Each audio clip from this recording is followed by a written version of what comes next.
Blue Whites with another victory coming in, and hey, Dino, you predicted it. Congratulations on those points. And everyone else. Initialize, you betted on the Blue Whites? I did. No, I didn't have Blue Whites betted on Verdant. Not that many points, because I thought if there was going to be an upset, it might be here, but then. Points are not in your favor today, are they, Initialize? No, they're Don't not. talk They're about not. it. But Blue Whites taking down with this one, Verdant of all teams. Interesting. They showed promise yesterday, and today they showed the results.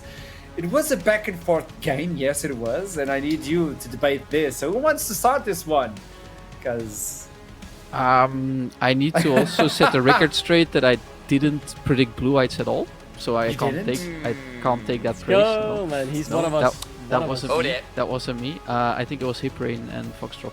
But in any case, as I said in draft, I think as long as Verdant play teamfights or at Kindred, well, they should have been able to win the game. It took us 19 minutes to see that the first time, where it's like a lamb's respite on your carries, and suddenly Blue Whites were like, oh wait, we can't just auto-win fights. And I think that was the start of a very long-winded end of a game where you kind of got the feeling Verdant was going to come back into it, but then Blue White finally punched a hole that stuck. And I think for Verdant, it's a bit of a sour loss. I think for Blue Whites, it's fun to get your second win, but there's not much for them to play for or to cheer for, I'm afraid. It also makes an interesting fact, because if Natives wins afterwards, they lock in 6th place, and Verdant will be thrown down to the 7th place. So it was not for nothing. It was about throwing Verdant down the line. Blue White just destroying everybody, hopes and dreams. And talking about them, let's talk with Quest. It's time to meet Quest. Hello. Joins us. Hey, congratulations, 2nd victory. So it's a good ending, isn't it? Yeah, it's a good feeling. I'm glad we won. But my question is, what about that Kassadin? What happened? The castle, yeah, we were thinking about the castle, but Custom was really feeling the Viego, and we also practiced like the Viego mid lane. He felt really confident, so we were like, yeah, okay, fuck it, let's go. And I saw the ringer up as well, and you brought in the Cartas. Yeah, I mean, today we just went like full comfort, like full whatever we practiced. We practiced a lot of Cartos, we practiced a lot of Viego mid lane. Yeah, we just went full comfort today. I look at Blue Whites as two different teams from the beginning of the split, and then when Custom joined, you joined as well. A lot of changes into Blue Whites, and you almost took down North of all teams yesterday. They just won versus Ready, and you almost took them down. So, in your opinion, ever since you joined, what has been the experience with the Blue Whites, and how did they change as well? The entire experience was great. I have an amazing time with them, and everyone has just been really great. We've been improving together, we've been having fun together. Yeah, it was great. What was your favorite part about Blue Whites? My favorite part? Yeah. Favorite story, I think my favorite moment? I think my favorite part of Blue Whites is just that we treat each other just like friends and just like family. We respect each other, and we're just like a big family, I guess. Yeah, the team changed completely after you, Custom, joined, and now with an addition on the support. My question to you, my final question is: do you feel like mission accomplished? Yeah, I mean, I feel satisfied. We were like kind of the underdogs, and we still managed to like bring up a big fight against like most of the teams, and it makes me quite happy. Okay, so just to say goodbye, Quest, if you could become any sort of champion, what champion would it be? Oh, if you could turn into a champion. I think it would be the Rengar. I was expecting that, but please indulge me. Tell me more. Okay, the reason why I want to be like Rengar is I feel like just like jumping around would be like really fun. And he's also my favorite character, so yeah. Makes sense. Quest, it was lovely to get to know you, man. Congratulations on what you achieved, and I hope to see you again. Thank you. I'll see you soon. That was lovely. Becoming Ranger man, that's a man that doesn't know the word love. He just wants to attack. Becoming a cat, he just wants to attack. And that's exactly what they did. They also attacked the standings, and they made this next game even more interesting. Natives now have to win, and I know a lot of people are thinking, well, I mean, they're finding a really big team, but we just seen Blue Whites making a dent on Nord yesterday, and they just won versus Verdant. So jumping into the next game, because the last one was extremely chaotic, and I want to give you time to talk about the last one. Last game of the split, DMG versus Natives. What can we expect? Yeah, I think we can expect a very serious game at the very least from the side of DMG. I don't know if Natives plan on cooking something up, but for DMG, right? Obviously, coming into this week, you had ambitions of top 2. Those ambitions are now ended. You are guaranteed 4th and have been that ever since the result yesterday panned out. The thing is now you want to go into playoffs with momentum, so you don't want to go out on an 0-2 week. You really need this win just to, get the win on the ball. We're going into playoffs on a win. We're feeling good. We are ready to make the lower bracket run into the finals. For them, at the very least, that's their goal, right, in the end. So yeah, very important win for them, I will say, for momentum, because ending off on an 0-2 week just wouldn't sit right with me, especially considering you come into the week dreaming of top 2, ending 4th and on an 0-2 week. That would kind of be a gut punch. Sometimes it's good to lose right before playoffs. That's at least what we try to say about Ruddy, because then you get confronted with flaws in your plans, you get stuff to work on, you know that it's not free, you can't really have a too big of an ego going into those playoffs. But there is such a thing, as Duckling said, as losing too much. I think going 0-2 right before playoffs really makes you doubt a lot of stuff that you shouldn't be doubting on. And I think Natives should, and that's sad for Natives, be the punching bag that DMG needs to try to get that momentum back and try to get that mental back. Like, okay, it was a one-off. But I wouldn't write Natives off in the last do-or-die game just for fun, because talking about doing crazy stuff, I've seen Space and Ball do a lot of crazy stuff in the Benelux in bot lane, so maybe they can cook something creative up that actually destroys the entire DMG game plan. Yeah, I think like if you end this week with yes, you didn't get your top 2 that you were hoping for, but you got a loss to Ruddy that you can then look to learn from, because Ruddy obviously a great team, much to take there, but then you have your fun with your food against Natives, get the confidence back up. Yeah, we still know how to do League of Legends, but we'll also look at the notes we were able to take from our first game of the week, and that's, I think, probably the best scenario for them at the moment to head into playoffs with. Yeah, I think as well, it was quite telling hearing Bucci's interview yesterday. He was saying, look, Alex just kept playing like he was strong side and he had someone in his back pocket every time, but he didn't. And it really screwed me up, and I was laning really poorly as a result of it, and I kept getting caught out because I was expecting to have to play a bit more reserved, and actually he was just being incredibly disrespectful, and I should have played that better. And he was clearly quite frustrated in himself with how that played out, and I think DMG in general will get a lot of value out of the tape they got yesterday, because I think they felt they could have played out particularly that mid-game more constructively, and against a team like Natives, I expect them to have less creative arrogance against them, which is what I often see from Ruddy. And again, they play with that style so well, but you could see earlier in today, they can be punished doing that. Natives, on the other hand, should allow DMG to play more of their style, come into playoffs, use the tape from yesterday to grow, but use today to solidify what you're already good at. And again, Natives, on the whole, shouldn't be entirely a pushover. They've had their issues, we've seen their flaws as a team, and I think DMG, on paper, should come out on top of this relatively handily. But even so, they want to come in here and show a good showing. And they know, listen to that interview again from yesterday, as I mentioned, guys. They know what they need to work on. They know what caught them off guard yesterday. I don't think the same things are going to happen. Yeah, I think Natives can pull up a show. Spice was talking about it. Well, he was really confident that they're going to win versus DMG. Way too confident, in my opinion. But when you look into these 5 members, of all of them, what is the line we should be on the lookout for? Because if you look into Bucci, for instance, Bucci is a madman. We know that. And he was mad yesterday. So this is a complicated one to pick. So pick a line that we can talk about before we go into Champions. I think like I want to double down on this top lane talking point, right? Because I think it is really probably one of the biggest surprises in this split to me. I had high hopes for DMG, as I've talked about many times. The backroom staff, I had faith in what they were picking, but Bucci, the improvement he has shown to go from one of the worst top laners in our league, who every now and then had a good game, to consistently perform as a top 2 top laner in such a short amount of time is just absolutely out of this world. And I have so much respect for the improvement and the steps he has taken. so quickly, and I just really want to hammer down on that. I hope that he can end off on a good game, get his confidence rolling again after a chaotic game yesterday where he did actually do pretty well up against Alex. Alex in what was a very weird matchup where they swapped around a bit and all this. I hope that he ends it off on a good game, so he remembers exactly why he is one of the best tops in the league at the moment. Is that a way for Theoloris to meet Bucci on the line? Yeah, I would say so. I think Theoloris has been someone who has had a bit less consistency, but has had some good games as well. I think in particular on the Gwen. He has had some good performances, so if, let's say, Bucci locks in the Cassandra early, I think there is a window there where the Gwen could be viable, and Theoloris could get on the board and show why he has been picked up in the NLC as well.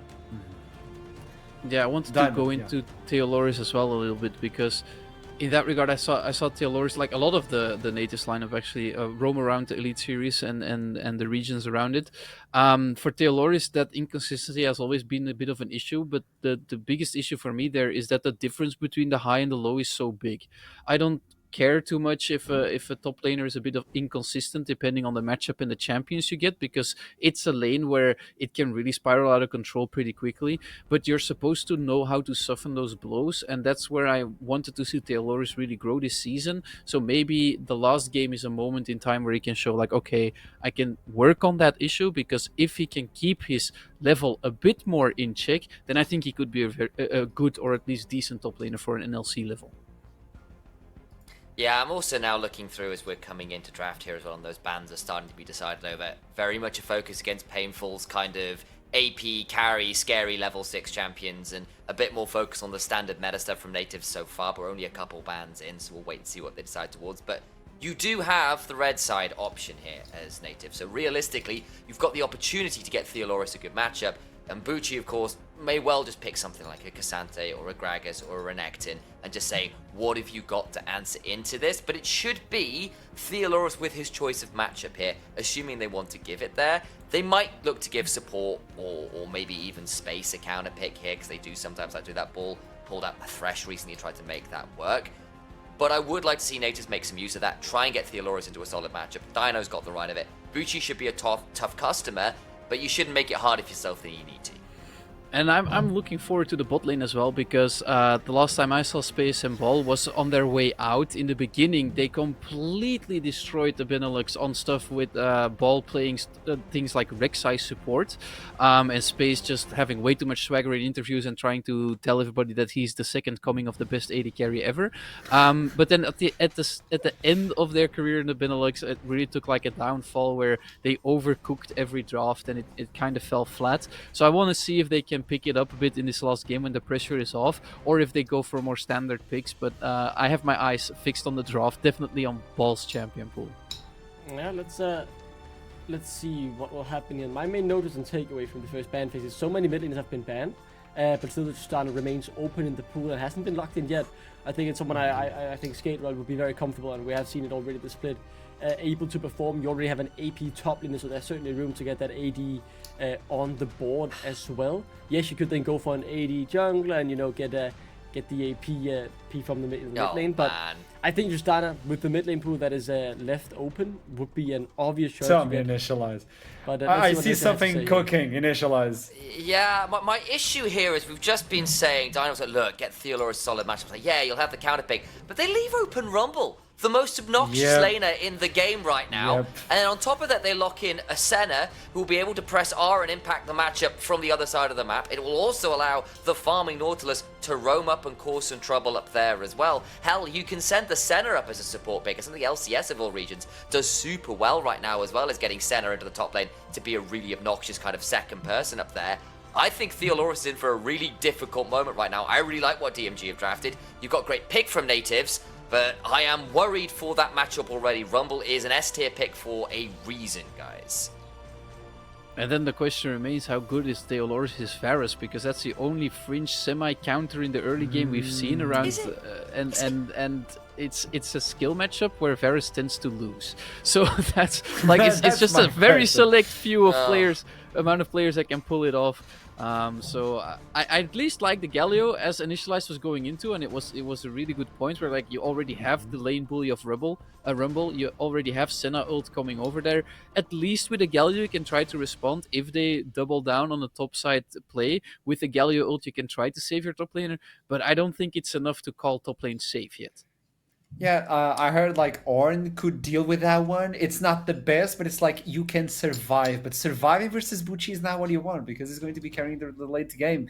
And then you'll be lacking the damage. Galio deals a tremendous amount of damage. Yes, it's true.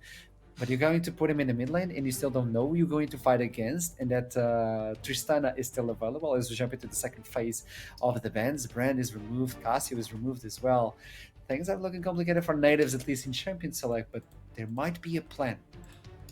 Yeah, I mean, they've definitely got a good combo here, right? In the sense that the Poppy goes forward on whoever gets hit by the Ash Arrow, the Galio comes crashing on down on the Poppy, that person dies. That's the idea, and the composition works. I don't want to pretend here that natives haven't got a thematic here that isn't a functional option. The team comp makes sense. The issue is in some ways what they're into, and it's like, will they ever get to use this team comp in a realistic way? Because as we said, the Rumble in particular is quite tricky to manage. Diana is a fun choice here. There is still a world where the Poppy gets flexed, say, to jungle or top lane. You got the Galio could maybe get flexed support, even if those support Galios kind of well. You can put that Diana towards mid lane. There's some world here we can do some fun stuff, but Diana could be fun here. And again, assuming you can get to 5v5s, like your lanes haven't been blown open or your skirmish haven't gone horribly wrong, this comp makes sense. I just don't know how easy that is to do into particularly that Rumble. See whether they can pull it off. They're locking in a Maokai here as well. It's such a dumb combo with Rumble. You root everybody in place to be flame roasted for 30 hours. Yeah, the question I was sitting with now is what do you lock in with the mid lane, right? Tristana now banned as well, 2 more mid lane bans, DMG banning out so much of Painful's champion pool here, but also hitting Skater in the process, right? So hovering between a few different possibilities. Yeah, I would say AP mid laner is very likely, considering how many AP mid laners have been banned. In the end, it's the Jace, though, that Skater will be piloting in his final game of this regular season before they head in towards playoffs.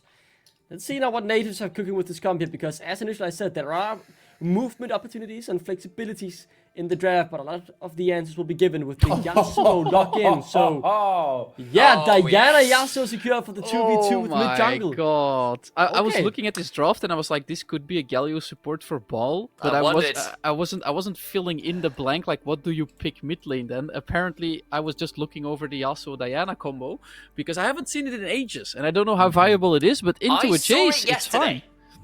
Oh. We've got a 12,000 gold lead in the LPL. Rookie was playing it. It was looking giga strong, and they threw with a 12,000 gold lead. They messed up the combo once, and it all went wrong. So even one of the best in the world can mess it up. Go watch those games if you want to experience pain. But see how it works. I think DMG's comp is easier to execute. It's great frontline with silly long-range poke and burn from a long way out. Natives, if that combo goes wrong in the mid game a couple times, you can hit the point where the Yasuo Diana just doesn't kill what they hit. Not only that, you're putting the Poppy versus the Rumble. You're letting her cook. That's not the cooking you wait. Like, we're cooking on the bad way. We're getting cooked. Actually, so with this in mind, this means this is the last game of regular split. It's still the best of one, but it's also important for the standings. If natives win, they'll be able to lock in 6th place. If not, they'll be thrown down 1 extra place. So with that in mind, it's time to toss it one last time to Summoner's Rift with our casters, Melocot and Rudud. Cooking. We're not in Portugal, mate. Okay, the cooking is absolutely exquisite. Yes, the matchup sucks. Yes, it's going to be really fun and unplayable, but the Poppy still has massive value when we get to those team fights. Not sure how the metaphor tracks, but I'm going to let you do it because you were insulting somebody, and that's how the NLC broadcast team appears to have grown affection for one another throughout 2024, so it's part of the brand at this point. My theory for this game is that we're going to see a very good Yasuo Diana engage one time mid lane at level 6, and then after that, it's going to be hard later on. That's my theory. Yeah, I think that Diana is one of those champions that theoretically has so much in her kit that would make her work for pro play. She has a very fast clear, she's got great strength against neutral objectives, and she can bring a little bit of engage, but she is very squishy, and she's one of those champions that kind of needs to be ahead of the curve if she's going to be effective. And the issue that I see her going up against the composition that's been drafted for DMG is they've got a load of neutralizers, a load of ways to actually make it very difficult for her to operate. We'll have to see what Highbridge can get up to on this pick as we jump on to Summoner's Rift for the final time of this regular split.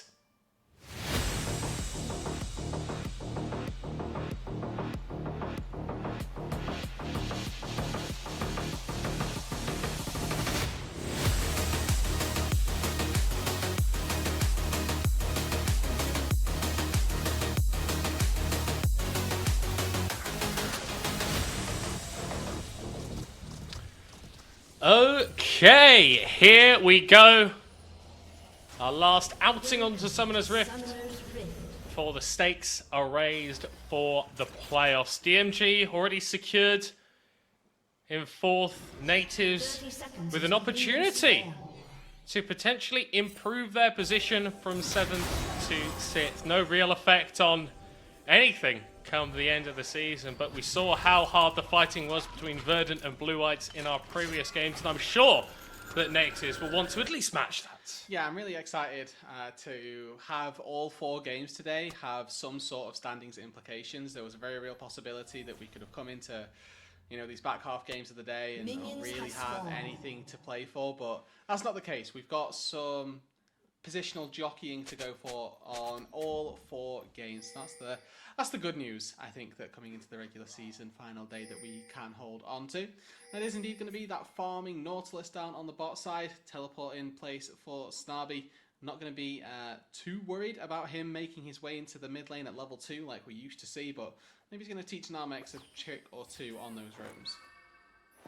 Yeah, Space and Val here, the bot lane opposing them with a little bit of a look here in the early stages. Taunt going to be coming out from Ball. That's actually a lot of damage onto Namex, disrespecting the power of this combo. Space going to be taking a load in Trage, but the enemy AD carry being at 150 HP is a good way to start a lane. Well, it's the enemy support, actually, importantly. So, you know, it's actually not that bad, especially since Bits is going to flash level 2 lane. Yet every single Summoner dropped onto Space that they can expend. Barrier going to be burnt to keep him alive. Already action early on. That's what we love to see. And if I am now Space, I am spam pinging enemy topside jungle. Please punish this man for flashing on me, having cleared 1 single camp.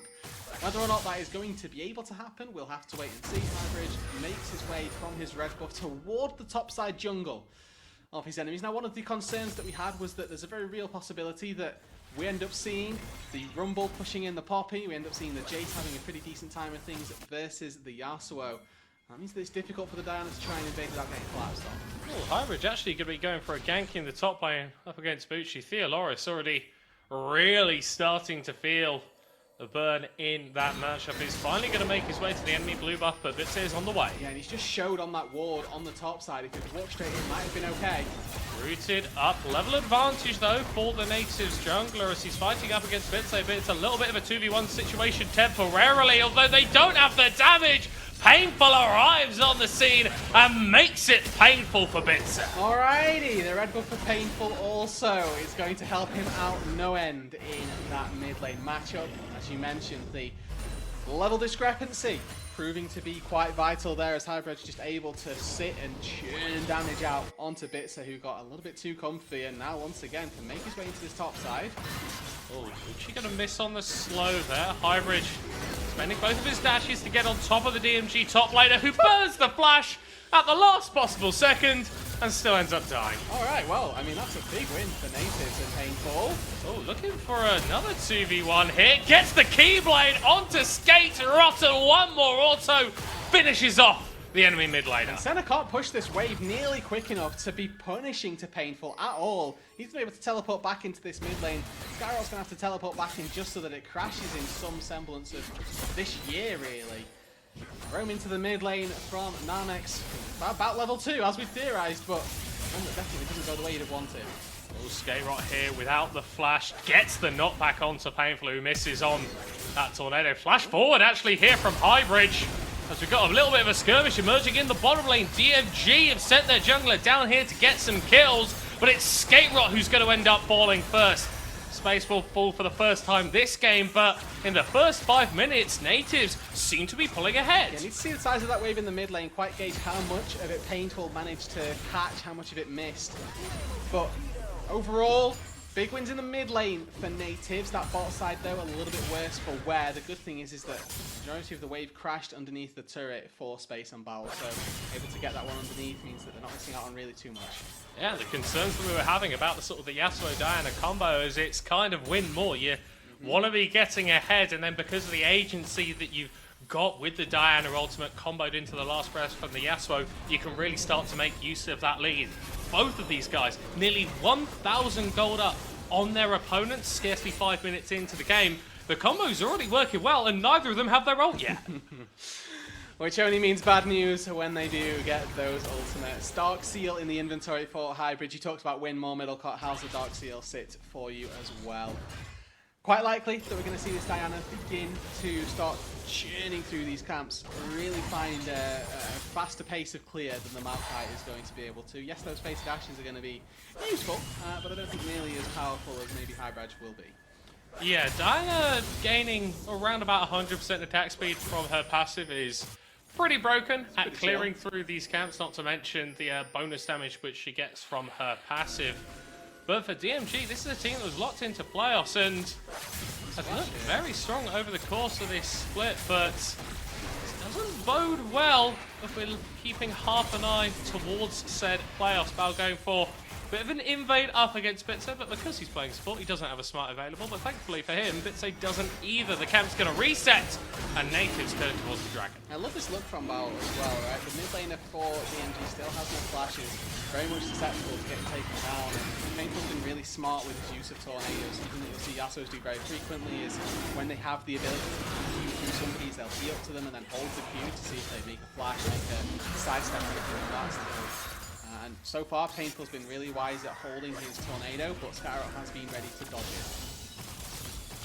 Dragon secured, and that means that Bitse knows pretty much exactly where Highbridge is, and so will make his way on towards these Void Grubs. Again, another thing that the Maokai is fairly good at in providing, well, he provides a lockdown, but he's also not dreadful at clearing away those grubs as Painful fishing with a tornado. Level 6 now. Both himself and Highbridge, and Bitse needs to be careful as the Diana is rotating over towards those grubs. Still has top prior, fortunately enough, from Bucci. Well, without Equalizer, actually, might be a little bit more susceptible to topside fight than we might have imagined. Looks like Highbridge is going to be able to steal away maybe one, maybe two of these, as now Bucci the one in trouble. Oh, Theoloris landing the knock-up onto Bucci. Doesn't have that flash from the earlier play, and it's easy as you like. One person presses R, another person presses R, a third person presses R, and Bucci is dead. Oh, ulti goes wide down on the bot side for Space. Now the re-engage comes through. Yeah, double talk connecting though from Bowlers.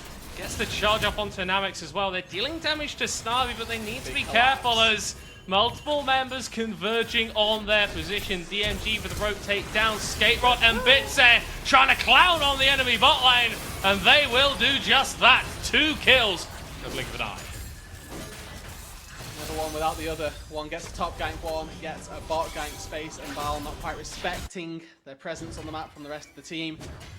Pushing the mid lane from Skaterot, moves down to that bot side with Bitse, and once again Space just holds his flash for maybe a second too long there. Does end up allowing the Maokai to follow, and then the rest of the follow-up damage comes on through. Bucci, despite these couple of kills that we've seen him fall to, actually still relatively close in parity with Theoloris, who at this stage in the laning phase doesn't feel too scared. I say that as he's just getting absolutely roasted alive. So that Spectre's Cowl I thought was going to do more work. Equalizer drop down. I want to say to not much effect from Bucci. I think you should say it. Yeah, equalizer drop down to not much effect from Bucci. Great analysis from yourself there, Middleton. I'd agree with that one wholeheartedly. As now Bucci with that flash from the top side, maybe a little bit more safe from any oncoming ganks, but still certainly needs to be careful. Ulti's available from mid jungle duo once again. I think Noex needs to be careful. Taunt not quite landing from Bowlers. Highbridge waiting in the wings, but I don't think he realises he's spotted on a ward. Loris here in potentially a bit of trouble. Vici very close to overheating and will become an absolute menace once that comes through.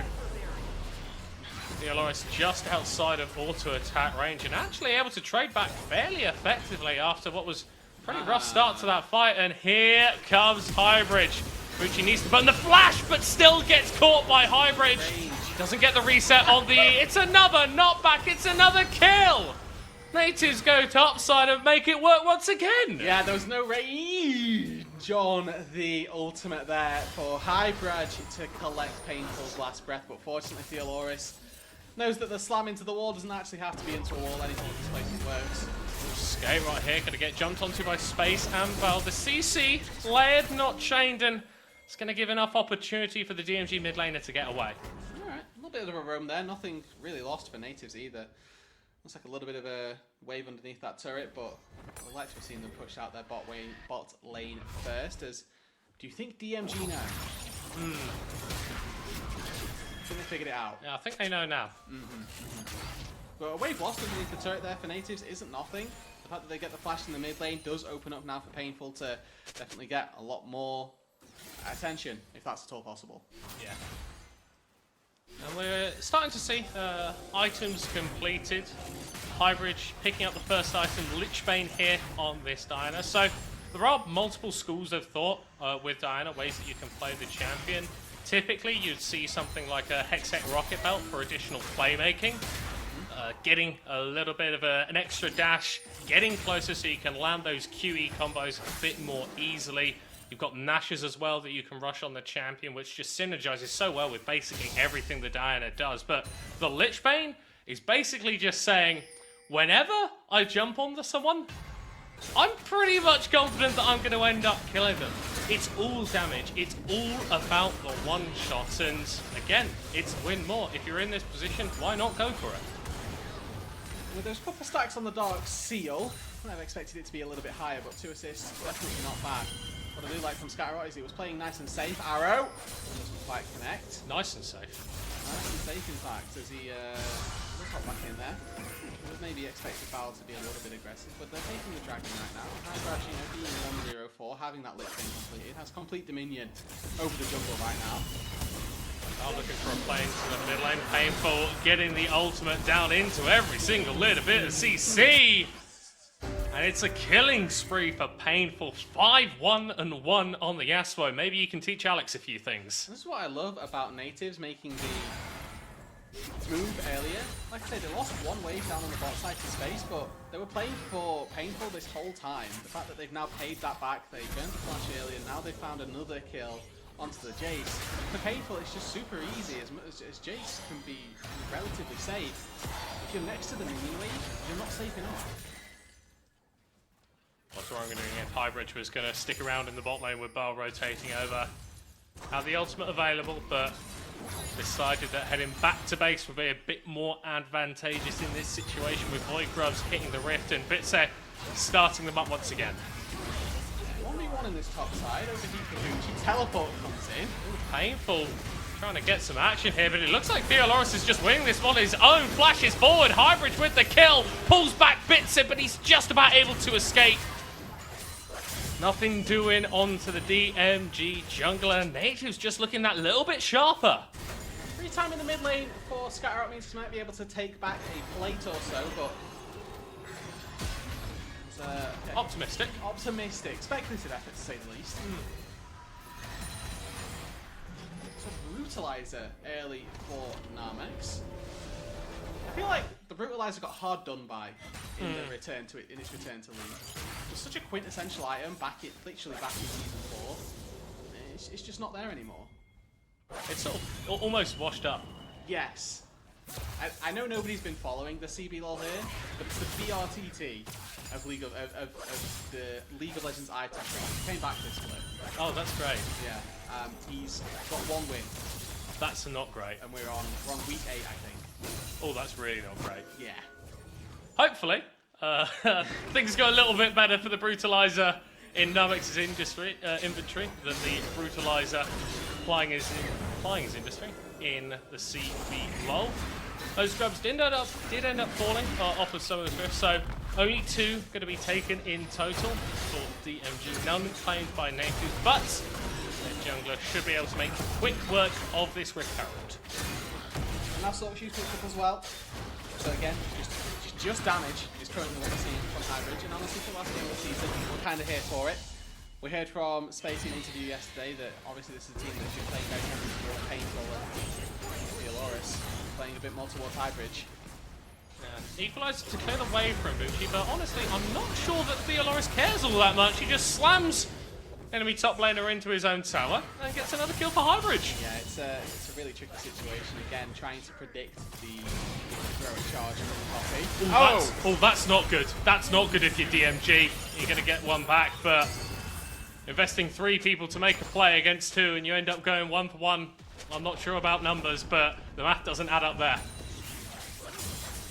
Big wave catching as well for Painful. Comes down, might not be able to turn the tide of the fight in any particular way. Oh, flash Q. Oh, he goes for it! Namex completely caught out and a rampage kill for Painful. And the knock-up as well, just gets him enough space to get out of turret range. Nice, win this one versus Snabby. That's 3 levels up on the Nautilus, and despite the Sunfire Aegis being in the inventory, I think that Yasuo with the Blade of the Ruin King and Zeal extra might be in a pretty good spot, but once he gets back to base, he's going to finish off that Zeal. May well have the chance to go to 100% crit as well. He's been sat on these items for way too long, it feels like. I've just realised something, Yeah? Rude. Bucci is currently 0-5. Yes. In a matchup that we were kind of calling pretty much over for Theoloris, yes, there has been significant amounts of jungle attention. Yeah. But it feels like natives have recognised the rough spot that their top laner could be put in and gone, hey, we're not just going to leave you out to dry.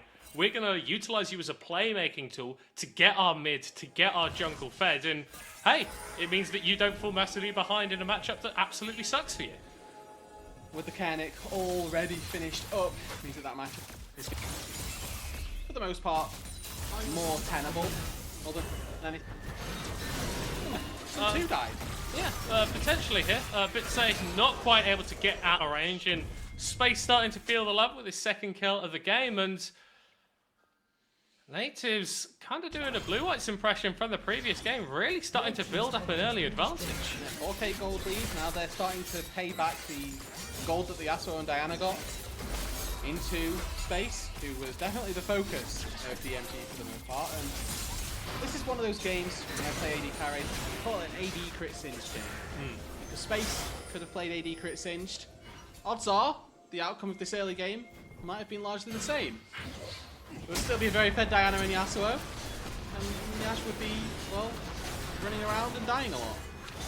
Yeah, and that's not great. Painful looks like he's going to be caught here. It's a very well-timed Windwall, and it neutralizes a lot of what DMG were trying to do there. The Yasuo is still going to be falling down as Bao caught out as well. Highbridge maybe next on the menu here as he flashes away, able to use the ultimate, knocked away from the rest of DMG by Bitsaber. That's a shutdown secured by Namex in the bottom side, and Snarby a little bit too native through Space Hash away. 8 Rotters, Theoloris looks to be victimized by the rest of DMG. Beautifully timed Keeper's verdict to knock away everyone that was accosting him, and DMG kind of doing a little bit of a Verdant impression in this game, getting back into it in the mid-game. I'm really scared for what natives have got to play up against, something that we've not really touched on, and maybe that's to our detriment.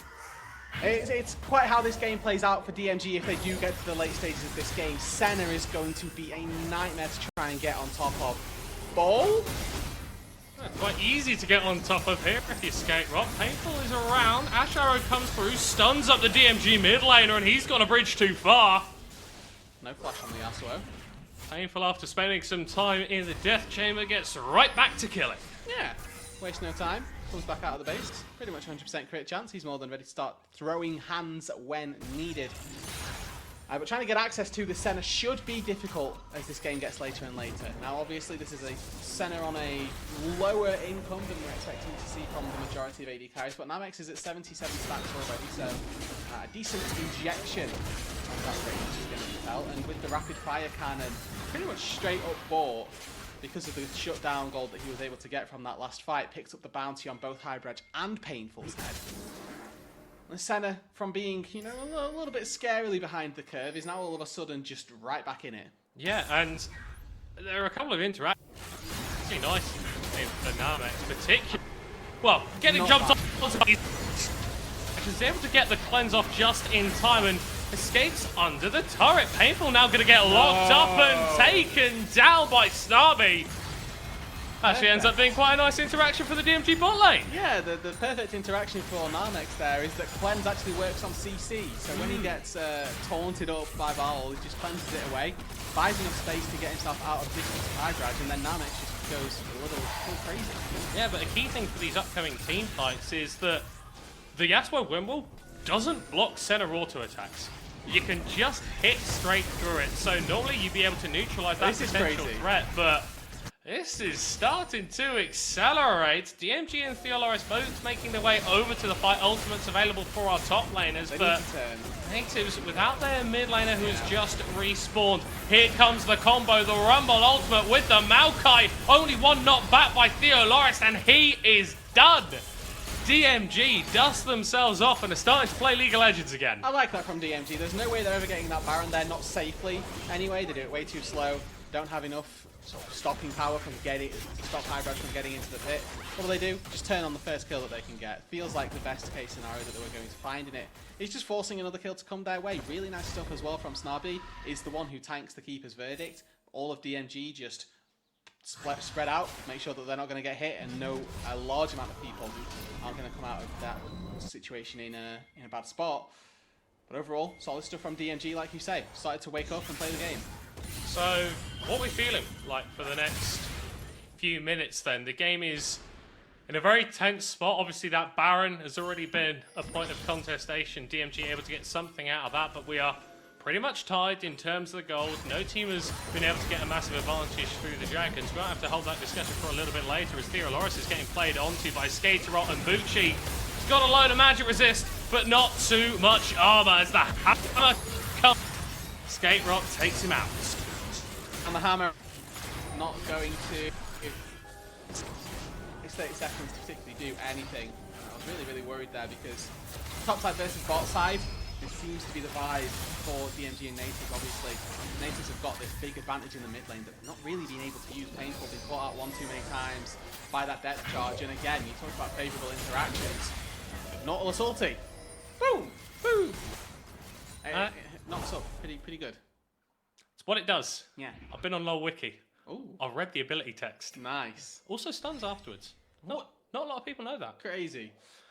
And this kind of situation is... Like 5% of people our age know that. Like, you know? It's quite a high percentage. Oh, that's true. Do 5% of people play League of Legends? Or have 5% of people been to the League of Legends wiki? Definitely not. Definitely not.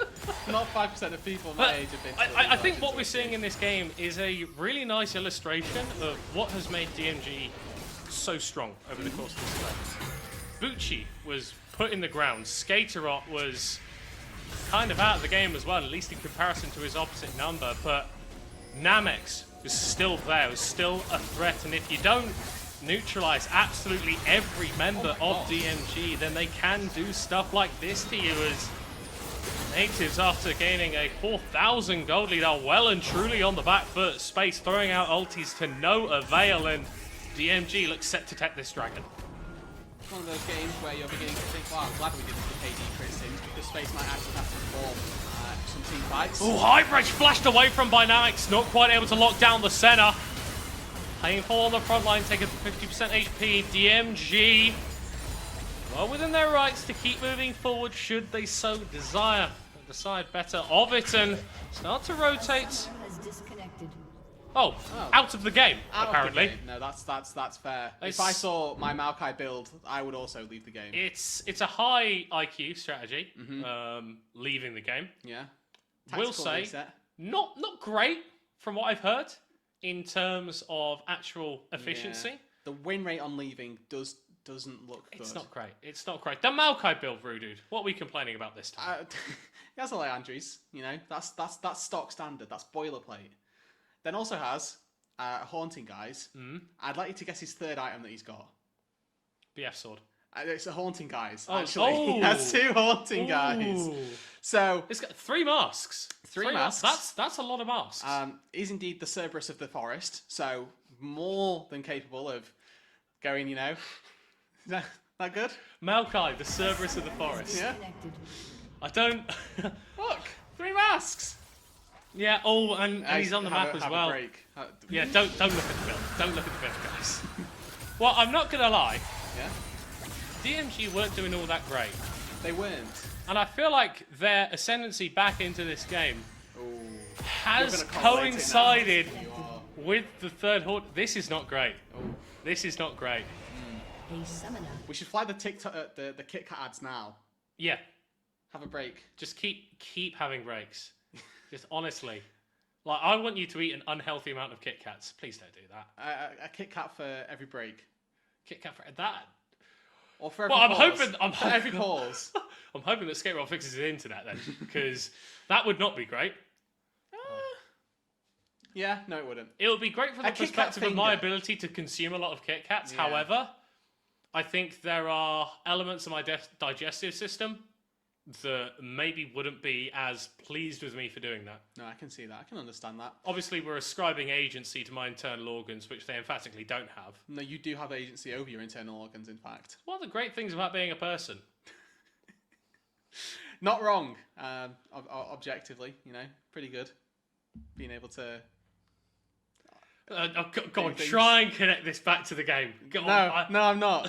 That wasn't what I was trying to do. I was trying to connect it back to anything, to be honest, because you've led me down just the small intestine almost of just rabbit holes, and I can't get myself back out. Do you know why the small intestine? What? Do you know why I said the small intestine? No, I don't know. It's really, really long. Just really long and really difficult to get out of if you get stuck in it. Excellent. Great to hear that from yourself. All right. People are going to start muting me. Please change the subject. I think they already did, mate. Yeah. Come back. Like the small intestine, this game has had a lot of twists and turns. Into quite a small space. And natives, they were looking very strong for themselves. But I think this is one of the worries that we had about this composition is if it doesn't keep going well for you, then it's going to start going very, very badly. And don't worry, I can see him moving on the minimap. Yeah. Skate Rot is in this League of Legends game. Currently. But no, you're quite right.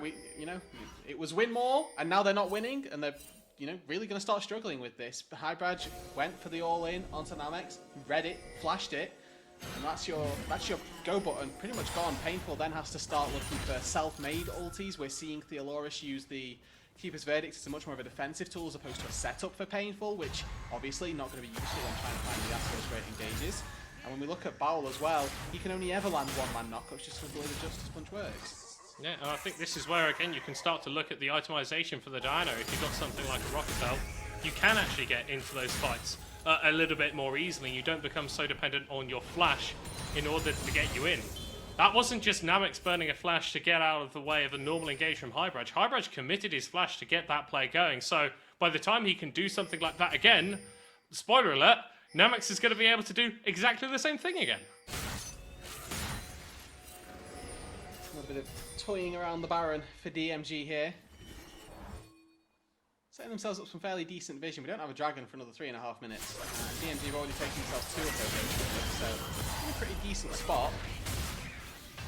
Painful with a quick little tag there on to Snarby, but again, going forward, Narmex has all of this gold, has all these items. Theo should be trying to just see those masks putting in work, but the objective is to find the Senna, and it seems like natives have now realised that, haven't yet been able to execute on it. It's just so horrible walking through your own jungle when you're playing against a Maokai. Yeah. The double Haunting Guys just providing so much damage on those saplings. And DMG well and truly in control. Still applying a little bit of pressure around this Baron, and again, the wonderful thing about Maokai is that you can just establish wards on a 12-second cooldown. You don't have to worry about going back to base to refresh your stock of vision. You can just sit on the map as long as you like.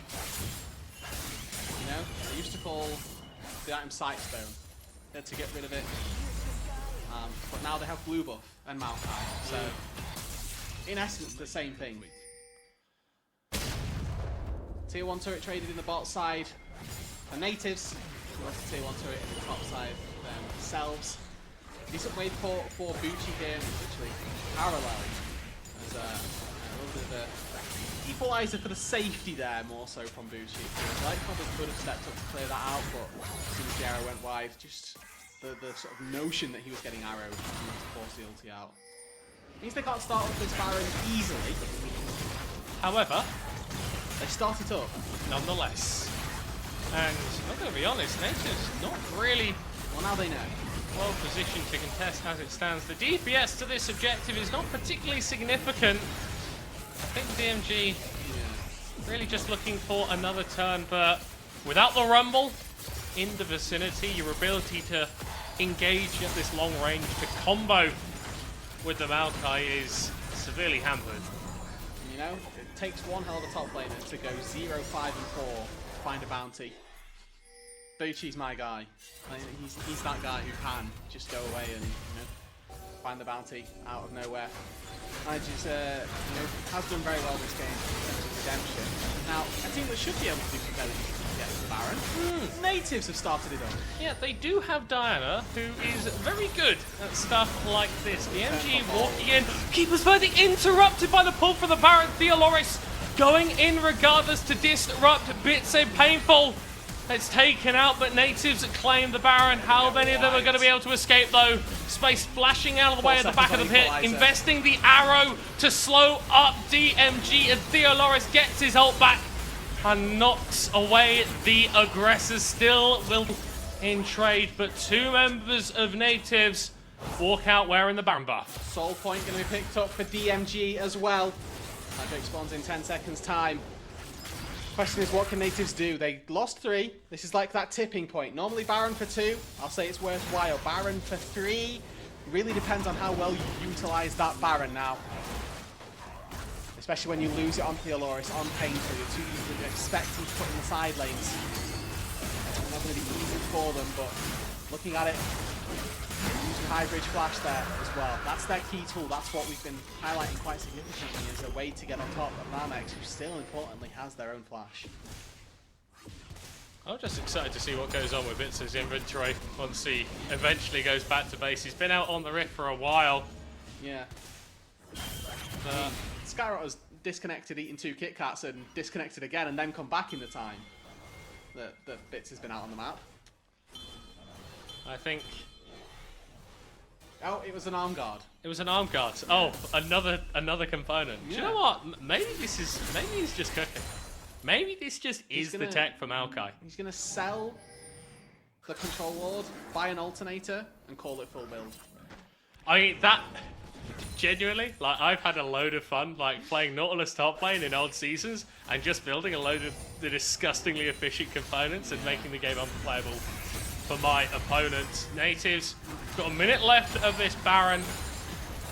Their best real opportunity to take down this mid lane tower has got a couple more ways to do that with, but they're not really set up in a position like they care about it all that much. High Reg and Painful, a bit more interested in this inner tower top side. Diana can cut through those, and this ain't bad. This is clawing back some of that gold that natives have slowly fallen behind it, and Theoloris is actually doing not too bad in this 1v1 up against Bucci. The equalizer not going to be connecting onto the Poppy, and despite being 2 levels down, it's not doing too badly for the natives top laner. Bucci has to flash away. I think you're coping a little bit, bro. Bucci was cooking this guy. He had Ash Arrow, he had Galio ult, used his own ult that went wide. I don't know. Bucci was fine. You don't go 0-5 and not learn your lesson, okay? And if he goes 0-6 now, Bucci, I'll send you my PayPal, you owe me one. But manages to survive down on that bot side. And that's what Jack Show components do for you, really. Gives you that durability. I think it is a bit of an adaptation that is kind of necessary for Bucci in this game, because realistically, you're just so far behind on gold as to maybe where you should be, that you're not going to be able to just completely Shrek people with your ultimate. So being able to do a little bit more in the melee form, particularly when you are laning against a Poppy most of the time, not the worst idea in the world. DMG focusing their attention towards the bot side. No objectives coming up in the immediate future, but this inner tower seems to be their next focus. I know we've memed significantly. Oh, that's okay. Yeah, that's a pretty decent Ash arrow. That's an even better Diana ultimate. The combo working finally. Painful able to get a double knock up on the other side, and it's multiple kills in favor of Natives. 3 for 0. Low HP bars for Natives, but none that have reached 0. Namex looking for maybe a little bit of a cheeky play here. If you can snipe out a low HP member, but if he gets caught, he's just going to die. Oh, High Bridge, though, goes directly onto him. It's a pretty disgusting amount of burst coming out from the Diana, but not enough to cut through the entire health bar of Namex. Another 1-for-1 on the back end of the players. Theo Loris is hunting for the center. Just about gets herself out of there. Natives, though, with that fight win, are able to take down the mid lane tower and might even make it a buy one, get one free. It's a really important fight, though, for Natives. Shows that they can execute the composition as intended. Issue becomes that they've got to do that again. Their prize for that fight were 2 turrets in the mid lane. They're now going to be looking at a much bigger hurdle. They lose that next fight and a much bigger prize.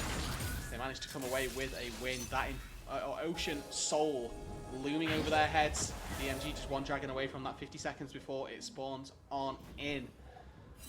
3 items hit for Namex, 3 items hit for Scatterot, but if I look at the counterparts for Painful, for Space, they're there and ahead. And theoretically, in an ideal world, Ocean Soul shouldn't be the be-all and end-all, as Natives, they really just want to hit you once. They want to hit you hard and knock you out before you can even think about replying. They do that to Namex in the mid lane. Snarby, a little bit tankier than his ADC, but Natives still seem content to chase him down. Highbridge looking for bits, 3 levels up on his opposite number. As Natives only get 1 kill this fight, but they win another fight crucially and are able to deny the Ocean Soul. But they forced enough people back to base here that they can kind of fight into the rotate. Teleport down into the top side from Bucci. He's going to try and find this tier 2. If he dies here, actually, this could be Baron, so Bucci needs to be very careful. Well, if he's died 5 times, surely he's learned his lesson. He's at 6, actually. Oh dear, not great. Not great at all for DMG. As the last 5 minutes have represented a catastrophe. A cacophony of errors. A snipe from across the map finds Bucci. And surely it's going to be kill number 7, death number 7 rather.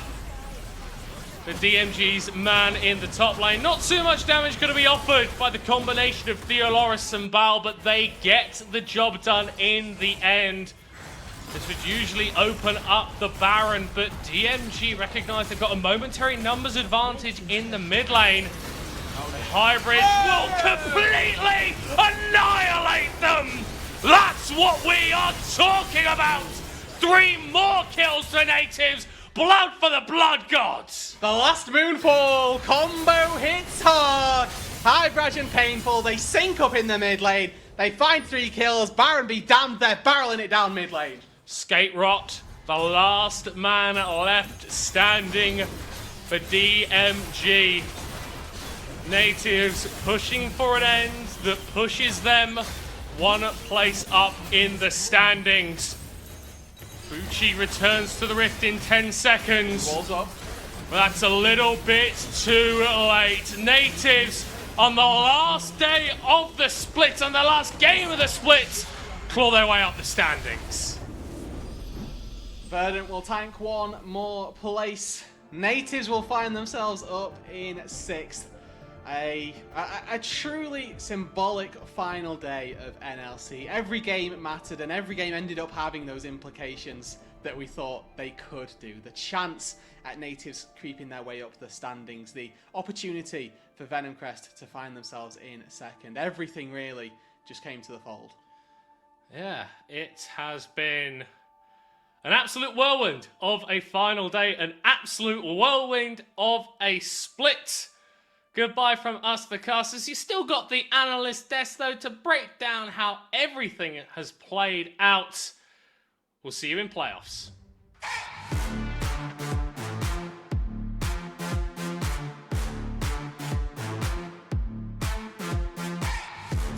At SteelSeries, we make the headsets, mice and keyboards that the world's best gamers win the most with. And we've been doing it since way back.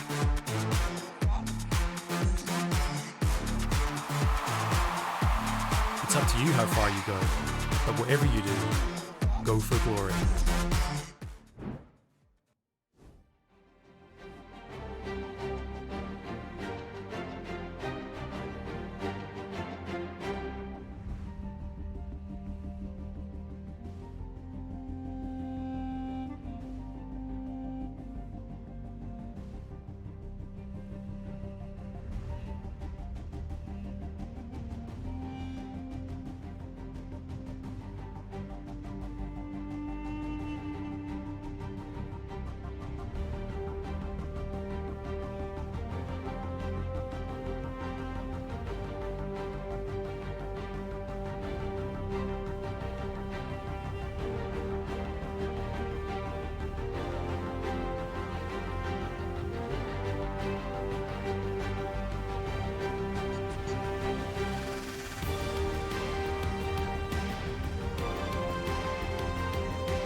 May all predictions burn in Timu's place.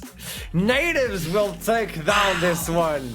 Yeah, lovely. I know everybody is set on the desk. I'm just happy. Chaos, it's part of NLC. Welcome back. And what a show it was. We thought, oh, Pop, you're going to be cooked. Well, I don't know. I think the Rumble got cooked. Can you imagine an oven being cooked? That's kind of weird. That was wild. That's kind of weird. It took me like in game to realize that I saw Theoloris play Poppy maybe like 100 times in the Elite Series.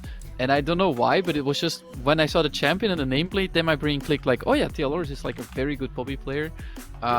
So yeah, navigated the matchup pretty well. And I think we set up DMG like, oh, what you need to do is get that mental boost right before playoffs. I don't think they got it after this game. I think this game felt pretty bad. Someone yesterday promised me that they would win. It would be an easy game. And that gentleman is Space. But that's not the only promise he did. Oh. I want to go into the interview. The battery powered toy? Interview, please. Hello. I'm waiting. Oh, okay. I mean, I made you 2 promises, right? First one Yes, you did. is that DMG will never have a chance that they will win. And I proved, I gave it to you. And then the That was a second one, stomp. That was a stomp. Okay. it's also with sound. Wait, what?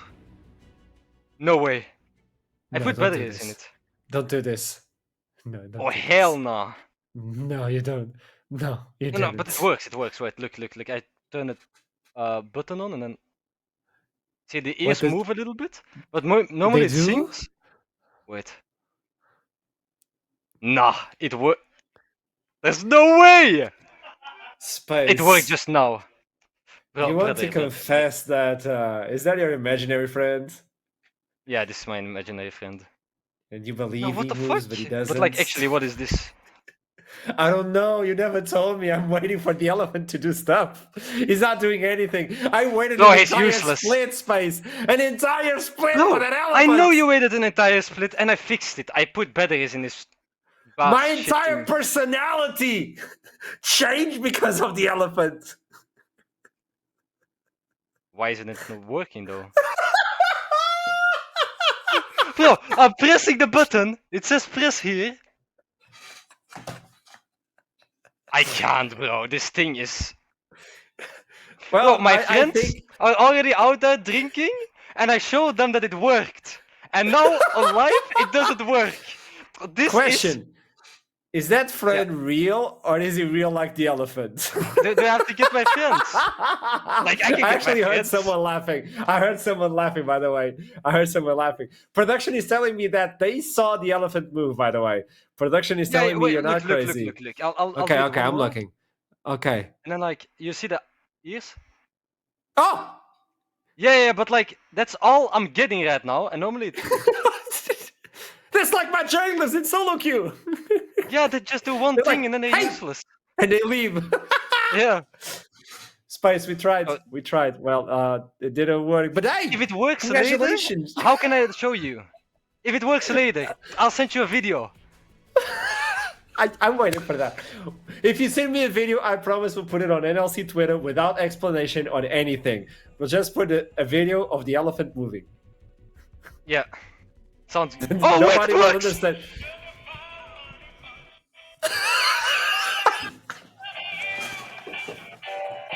It works! Do you hear the sound?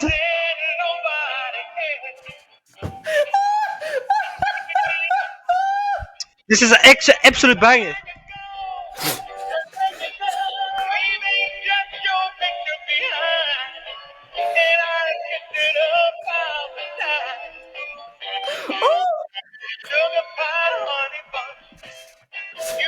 How long is this? Space, come back.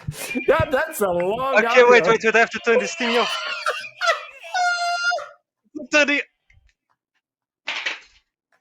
It's gone.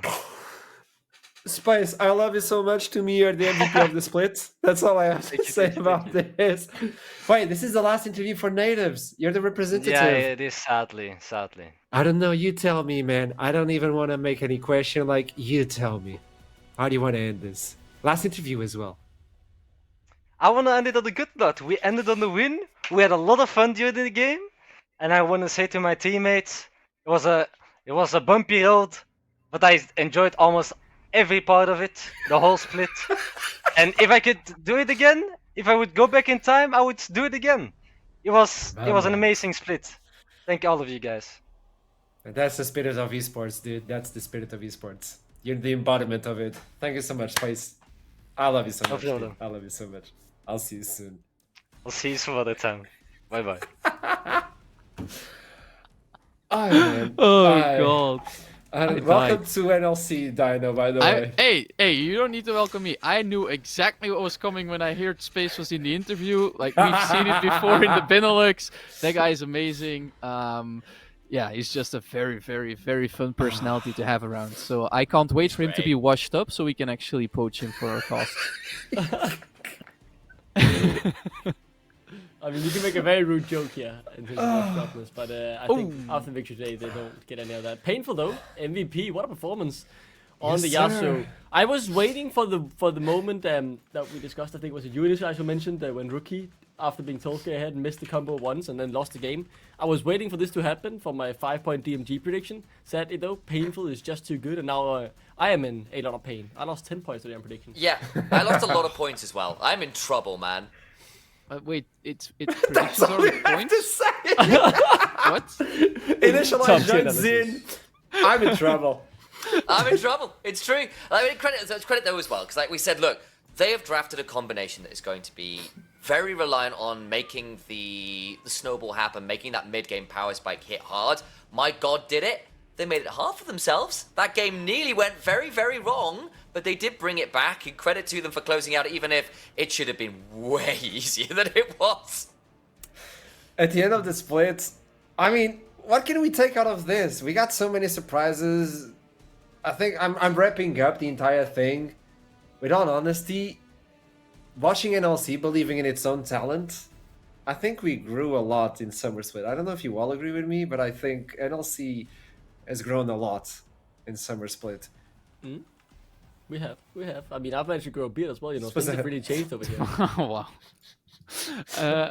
As an outsider looking in, I think I agree with NLC going back to like maybe the roots, seeing way more Nordic representation as well in general. And I think if you look at what it brought you in general, like how tense the split was by the end, I think it's a good sign for the future. Yeah, I do want to add something like genuinely serious to this conversation. I think as a league, we over the past few years have been finding our footing in the food chain. Where do we sit as a league in terms of the other ERLs? What is our level? What talent can we attract? And I think at this point, we have to realize where we are, and I think we are doing that now. We are a talent development league that will look to develop talent for the LFL and the LVP and such. And when we realize that and when we commit to that, we've started seeing more success because we're not trying to build these super teams anymore, trying to get players in who don't really want to be here. All the players, they want to be in the NLC. They're taking massive steps over the course of a few splits, and they are being sent off into bigger and better things in the end. And I think it's a good place to be. We get to be the first to see talent like Elijah coming through, Bucci taking these massive steps as well. That's just, you know, a few of the massive talent pool we have here in the NLC, and I'm really excited to see if we'll keep some of them next year or if they'll be you know, sent out into bigger and better things in the LFL and LVP. But you know, I'm enjoying every moment I get to watch the players. Hey, Initialize, I'm talking to you, but also to the entire desk. Remember when we were on Spring Split on EMEA Masters? I do. Every single time we're watching a team, hey, he played at NLC. Hey, he played at NLC. All the time. All the time. It's so funny, and I agree with Duckling. At the end of the day, we're growing such massive talent, and we get to see them just go to the sky. Yeah, and I think as well, because we have so many regions, so many countries under the banner as well, there's something to be said for actually hunting within our own borders to find players who are our caliber to be challengers themselves, right? Not necessarily just within game, right? But just in terms of if these want to be the next generation of pros, if they want to prove that they are worthy of being deep runners at EMEA Masters, going on to bigger and better things, then we can find them here in this region. We don't have to look to imports, which I know is what we were doing for quite a while before this, but it does mean a bit of a restructuring. It does mean a change in terms of that scouting, in terms of who you are picking up and why from other regions, because that will inevitably happen to some extent, because the European scene is wide and far-ranging, and people play all over the place, and that's a wonderful thing too. But I do think, as Duckling was saying, it's not necessarily just a don't aim to win, which I think is perhaps not what you want to tell people. Of course not. But you do want to say, actually, we do need to start looking within our borders. We do need to start looking in a different way to find success. We have to grow it ourselves a little bit more than perhaps we might once have had to a year or two in the past. So for the last time in regular split, let's showcase the standings, and I'll let you talk as well, Dino. I don't know if it translates to this. It translates to whatever you want it to translate to, Ash. That's not a problem. I just wanted to play the historian and congratulate all the teams that actually made playoffs with local talent. And as you said, fishing within your own borders. Remember that the Nordics used to be the cornerstone of European talent. Like if you weren't from Denmark or Sweden, you weren't a good player at all. And now because of the LFL, how they look into their own borders, a lot of French talent is actually the up and coming talent. A lot of young French players are playing in the LEC. So I think these teams, the 4 teams that made playoffs, they are a beacon of hope for the NLC. Like, you can look within your own borders, find amazing talent, but even the 4 teams that we're sadly saying goodbye to today, you already touched upon, Elijah. You have players running around like Errol, that didn't even make these playoffs. I think that's a good sign for the quality of your league. I totally agree. And now looking into playoffs, Ruddy, Venomcrest, Nord, and DMG. They are the top teams of the regular split. They'll be joining playoffs, but also EMEA Masters. How they end up there, we'll get to see that one. But also, we need to understand where we ended up with predictions. I know this was not the easiest day. I know all your hopes and dreams are now shattered. Oh my god. Oh, it's rough. Oh, it is. Oh my god. Oh boy. That has gone quite poorly. This was the day. Is coming out with a mental day, though. He always does this. Is he back to zero? He's +1 now. He was -10. I think he's positive. He was able on the last day to pull up, a reverse point sweep. I don't know. Show me the standings. We need to get to see the standings. We've all lost a lot of points with the exception of Foxtrot. Yeah. Oh boy, Foxtrot is now zero. Congrats, zero. Foxy. Oh gosh. We all took a beating. Hey, Love it. I'm just looking at guest. I see 2 perfect days. I had one of those, so I mean, I tried. Nice. Has anyone beaten 5 though? That's all I'm saying, guys. Step it up. Quit shooting your own horn. Come on. Good job. Your 3rd place. Who else do we have on the desk? Well, Duckling on the 4th one, me on the 5th one. I'll take that. I'm, second. It's not bad, but now as we jump into playoffs, things will get a bit tricky, because now if you get a perfect day, you double the points. If you get an imperfect day or a horrible day, let's call it a horrible day, you lose twice the points. A Duckling day. Love it. Baptized. It's now official. Unanimous? Agreed. So if you get a Duckling day, you lose twice the points. So be careful with that one. And what players am I talking about? Might as well let you know. Look at this! What am I witnessing to? I'm right here, guys. Surely a day being bad is not a Duckling day. Is what's happened. I have a very good day, Ray. Someone who had a Duckling day today is Venomcrest, because they had a fantastic day. They managed to sneak up into 2nd place, get themselves an extra life in playoffs, and they'll be playing an absolute banger of best of 5 between Ruddy and Venomcrest. Not, however, despite beating Ruddy, they must feel a bit sad because they are 3rd. This means they only have 1 life in playoffs, and they will be going up against DMG, who doesn't end off the split that well, I will say, but we know where they, how high they can reach in terms of that level, and I think that is an absolute banger for best of 5 as well. I think every single round of this playoffs is going to be very, very exciting, because yes, Ruddy are my favorites, but I'm not saying they are set in stone for winning. I think even DMG, if they hit their form, could make a good run. I remember Bucci saying something of the likes of, I can't win versus Nord. I just can't. I need to beat them up. Well, you have at least 3 opportunities to do so, or maybe even 5 if you go to a best of 5. Maybe. Yeah. All of a sudden, not counting for predictions, don't worry, this will not be a Duckling movement. We need to understand who's going to win on the first round, DMG or Nord. Predictions, initialize. Let's start with you and then Duckling Dino. I think it should be Nord pretty clearly. I think they've been far the more consistent team. Again, this week as well has been a little bit less solid. I think on the other side of the bracket, I know who I'm voting for, but that one I think is pretty obvious for me so far. I hear your points. They are very good. They're very smart. And look at momentum. Nord has it all as well. But if there's one thing I want to say, I think it's that there is a specific team here who has focused on talent development. Swedish team. Yeah, with all the Swedes on. It quite literally has DK in the name at this point, man. Can you not read? It doesn't stand for Donkey Kong. It stands for Denmark. It stands for Pulse. It stands for Pride. It stands for the guitar. And I'm saying that DMG, they are they're gonna take a few games. I still think Nordic are the favorites, but I'm hoping for a 5-game banger. And who knows? If DMG hit the day, I think they can take it. I know. Yeah, I didn't know DMG was like you guys' Austrian force, where you just look at the teams like, oh, it's a Danish team, and then you look at the players and they're all Swedes. Yeah, exactly, and it's Swedish, exactly. I have to give it to Nord. I just think I just saw them play very cleanly, and mainly there's a lot of players there that I really like. Ecstasy and Hunt. Ecstasy also played in the Benelux. He had a really good showing. I really hope he gets to have a deep run in playoffs, because I think that's one of the talents running around in bot lane that should get a shot at a bigger league. So with this in mind, it means that it's time to say goodbye. Regular split. I'll start with you, Dino. You're the guest. So, what's your final words? Stick to your borders. I think that's a very good shout out. You guys are now as well. Welcome to the club of the development leagues. I just came here today and I saw like 6 or 7 names that came from the smaller development league ESLOL and then came to the NLC.